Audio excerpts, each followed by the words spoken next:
തിരഞ്ഞെടുപ്പ് അടുത്തതോടെ അതിഥി തൊഴിലാളികൾ കേരളത്തിൽ നിന്നും കൂട്ടത്തോടെ നാട്ടിലേക്ക് മടങ്ങി തുടങ്ങി. പൊതു തിരഞ്ഞെടുപ്പിനോടൊപ്പം ഈദുൽ ഫിത്തർ ആഘോഷവും കൂടി എത്തിയതോടെയാണ് പലരും നേരത്തെ വണ്ടി കയറുന്നത്.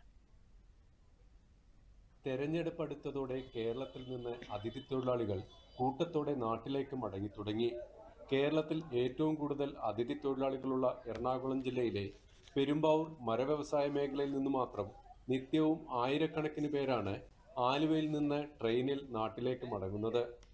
അസം, ബംഗാൾ, ഒഡീഷ, ബീഹാർ സംസ്ഥാനങ്ങളിലെ തൊഴിലാളികളാണ് ഏറ്റവും കൂടുതൽ.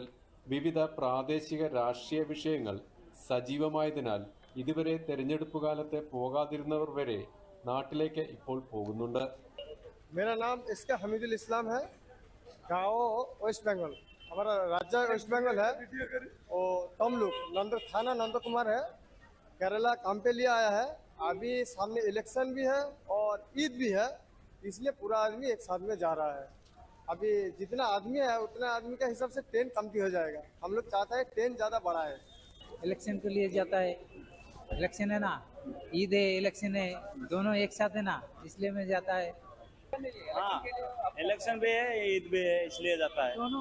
दोनों एक साथ में, ईद के बाद इलेक्शन है, इसलिए जाता है। അതിഥി തൊഴിലാളികൾ കൂട്ടത്തോടെ നാട്ടിലേക്ക് പോകുന്നതോടെ തൊഴിൽ മേഖലയും സ്തംഭിക്കും. മുഴുവൻ സമയം പ്രവർത്തിച്ചിരുന്ന കമ്പനികൾ തൊഴിലാളികളില്ലാത്തതിനാൽ പ്രവർത്തനം നിർത്തിയെന്ന് sawmill owners and plywood manufacturers association general secretary Riyas പറഞ്ഞു. ഓൾറെഡി ഇവർ കംപ്ലീറ്റ് നാട്ടിലേക്ക് ഒരു ഭൂരിഭാഗം ആളുകളും പോയി കഴിഞ്ഞു.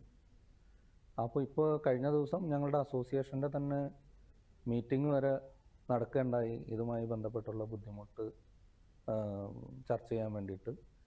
അപ്പോൾ ഓൾറെഡി ഈ അതിഥി തൊഴിലാളികൾ കംപ്ലീറ്റ് ഈ വോട്ട് ചെയ്യണ സമയത്ത്, ഇലക്ഷൻ നടക്കുന്ന സമയത്ത് ഇവരെല്ലാവരും കംപ്ലീറ്റ് ആളുകൾ അവരുടെ നാട്ടിലേക്ക് പോകും. പ്രത്യേകിച്ച് ഈ ഒരു സമയം എന്ന് പറയുന്നത് നമ്മുടെ ഈദും കൂടിയായിട്ടാണ്.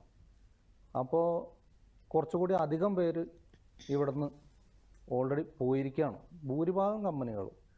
ബഹുഭൂരിഭാഗം കമ്പനികളിലും വർക്കുകൾ ഇപ്പോൾ ഓൾറെഡി നിന്നിരിക്കുകയാണ്. നിർമ്മാണ മേഖലയിലും പകുതിയോളം ഇതര സംസ്ഥാന തൊഴിലാളികളാണ്. കൂടാതെ അരിമില്ലുകൾ, ഹോട്ടലുകൾ എന്നിവയിലെല്ലാം ഈ സംസ്ഥാനങ്ങളിൽ നിന്നുള്ള തൊഴിലാളികളാണ്. ഈ തൊഴിലാളികളിലധികവും നാട്ടിലേക്ക് മടങ്ങുന്നതോടെ ഫലത്തിൽ കേരളത്തിൽ വ്യവസായ നിർമ്മാണ മേഖലകളുടെ പ്രവർത്തനം മന്ദഗതിയിലാകും. സലീം, ദൂരദർശൻ ന്യൂസ്, കൊച്ചി.